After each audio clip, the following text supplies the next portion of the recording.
Hello, good people. So as you might imagine, a lot of stuff breaks around the place, and from time to time it becomes necessary to fix it. Well, that's what today's video is all about. Now, I need to warn you, there is going to be a point during the video where the missus's dog caught a rat and killed the rat, and then comes out and shows us the rat that she killed. Now, if that's going to be disturbing to some viewers, I can understand. Just prior to the point where we show the dead rat, there will be a warning notification, and we will provide you with a place that you can go ahead and skip ahead to so you do not have to see a dead rat. Okay? There you go. Anyway, enjoy the video.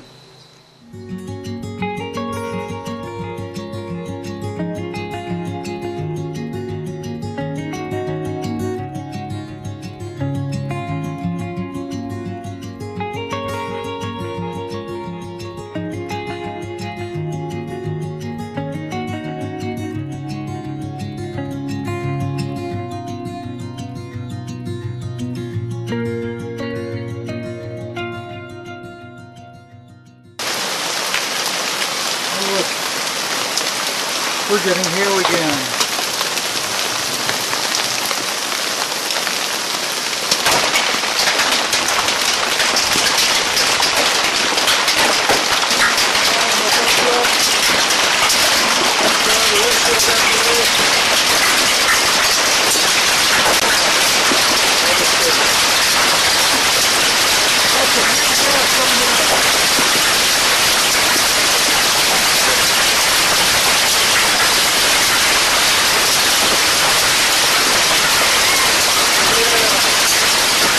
Good people, it is now Friday.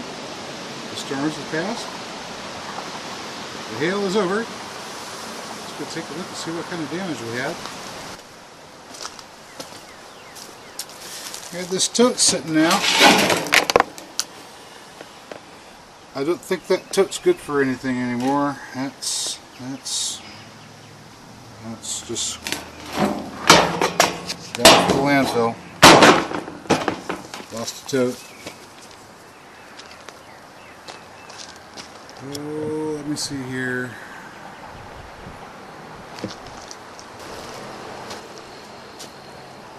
Have a look at the mushroom beds. You can see little divots here and there where the hailstones fell in and hit. I don't think a little pounding from hail is going to hurt the mushrooms any. But you can see all that. You see all that greenery in there, and there's clover popping up really good in those mushrooms. I'm going to give those a little soak today. There's my old original bin. See any mushrooms coming up yet? That'd be a little bit early, wouldn't it? I took this bin apart, this original one. I took it apart because I couldn't figure a way to get the oyster mushroom spawn in there without just disturbing everything. So I decided, well, if I'm going to disturb everything, I may as well deconstruct it and reconstruct it. And now it's coming back up. Good coating of that clover. Salt shaker trick worked really well. And this is one that you didn't see. I have 4 of these now. Mixed oyster and king stropharia mushroom beds with clover and borage planted into them. Whoa, there's some wood. That's some wood right there. That's from the old silver maple, our good friend, the maple. I think it popped off of around either there or up there somewhere. Alright, now I'll take a look. Take a look at the greenhouse. Uh-oh, what's that? Got a hole. Another hole. Another hole.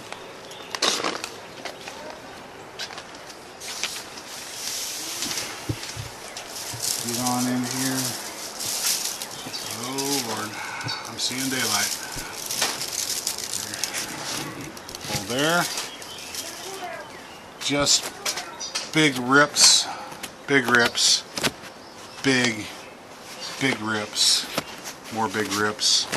Big rip there, there. There. There. That's a huge one. It was coming in from the east, so I'm just seeing a lot of tears through the side. Look at this. This is almost vertical right there. And it came through on the vertical. Multiple holes in this wall here.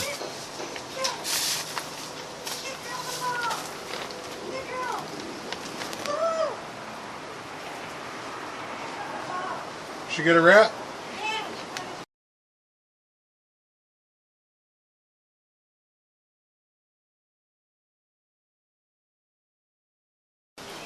It was like under the wheelbarrow. Did you get it? Yeah. Did you get it? Where is it? Where's the rat? Where's the rat, girl? Show me. Where's the rat? I don't see it. Pull it out. Let me see it. There it is. You're gonna run off with it. There it is. She's a good girl. A good girl for She's a good girl. You got the rat. She's a good girl. She just caught a rat.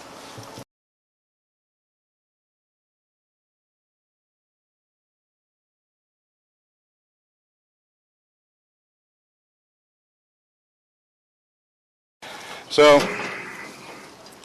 had to look at that greenhouse. Ooh, that was rough. That was rough. But, you know, I think we spent maybe $70 some odd on that greenhouse altogether, counting the duct tape and the roll of plastic. You could have counted the cost of those cattle panels at $20 each, but we had them already. We'd already been using them for trellising and other stuff, so I'm not really going to count the cost of the cattle panels. And we still have those. They're still going to work just fine for other projects in the future. Those cattle panels, actually, I think I'm going to go ahead and pull them out, cut them in half, and stand them on end. Make another trellis like this one, so we have two monster trellises for monster tomatoes for next year. That'll be good.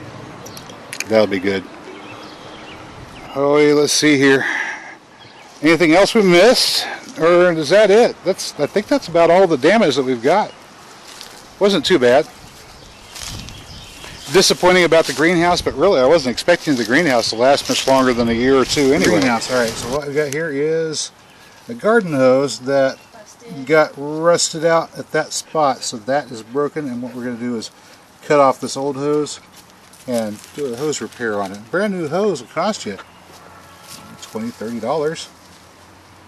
It's actually a fairly decent hose, but the brand new ones are going to cost $20 to $30, but the hose repair kit only costs $2.99. So let's do a hose repair on this sickle. Alright, so this is the male end and this is the female end. That's where the damage took place. Let me grab these repair parts. This would be male end. It would be here. Alright. So, yes, I'm graceful. I want to cut this off about as evenly as I can. Once you cut them off, I guess it doesn't matter which end's which. Is that going to work? No. Well, it does matter because there's another end to the hose. Every hose has one male end, one female end. Yeah. Just have a place to put our junk there. Ta-da! Okay, so we put that down here. Put that into there. Bring her up. Fun times. This is how I stabbed my thumb yesterday. Jab, jab. Put the tension on it.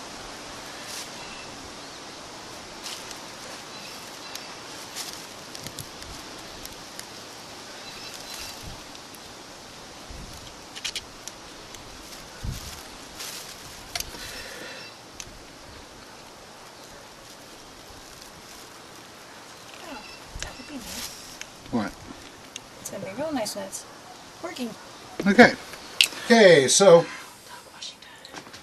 not just hoses that need repairs around here. Oh, look at this. So these boots are fairly old. They still work just fine. I keep on spraying them down with the waterproofing every year.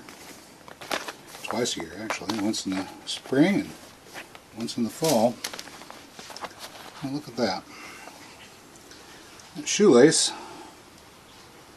bootlace, has seen better days. It's getting ready to come completely apart. So I'll just go ahead and replace the shoelace.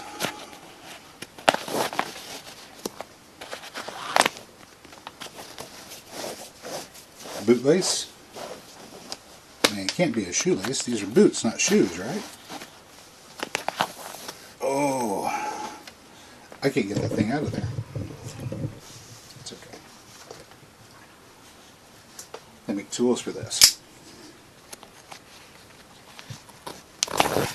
Now, these are old boots, but they still work. They don't leak. Still got plenty of life left in them. Alright, so let's put that in there and get their laces to even length. Like so. What's the tap do? Makes a noise. Alright, just that one in there.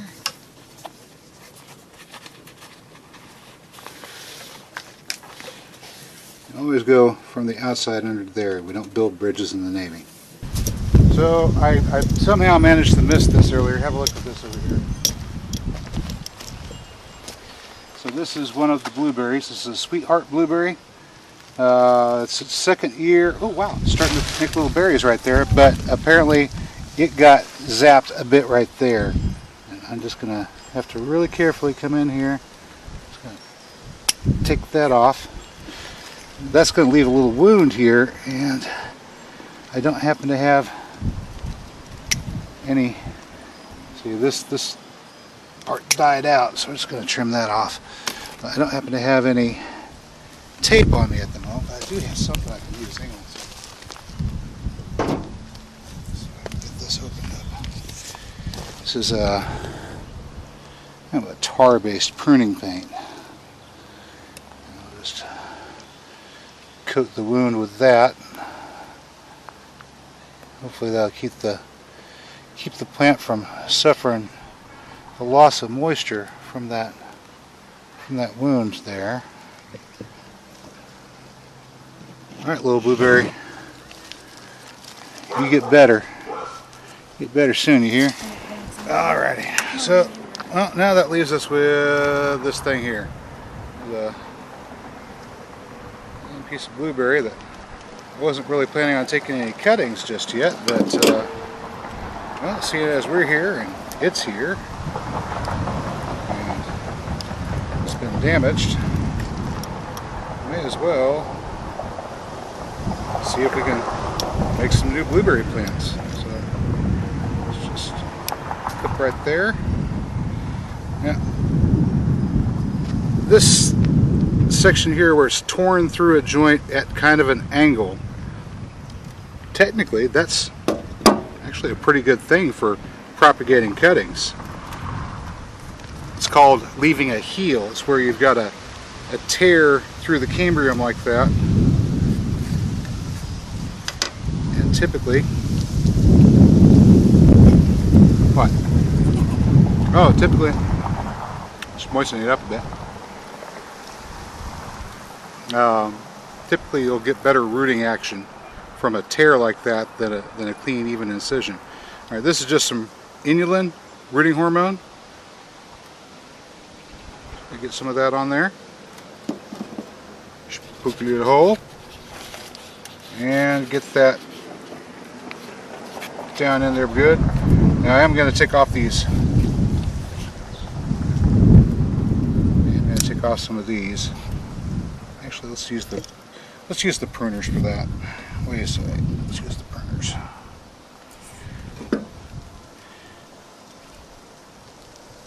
If I take off the leaves, I may get the little twig to decide that wants to put on roots. So I'll just trim those leaves off. That one there. And leave a couple at the top. Alright, firm that soil up good. This is some of that mushroom compost and topsoil mix that we threw together a couple of days ago. All right, Hey, now- you know, just because something is a little bit damaged doesn't mean you need to throw it away and go spend a bunch of money and buy a brand new one. You know, use it up, wear it out, make it do without. You can probably find a use for this too. Anyway, that's all I got for you today, good people. As always, if you found this video informative or entertaining, hit that like button. Don't forget to leave your comments down below. Subscribe to this channel, share this video, bang that notification bell, and good people, I will catch you next time. You're a dork.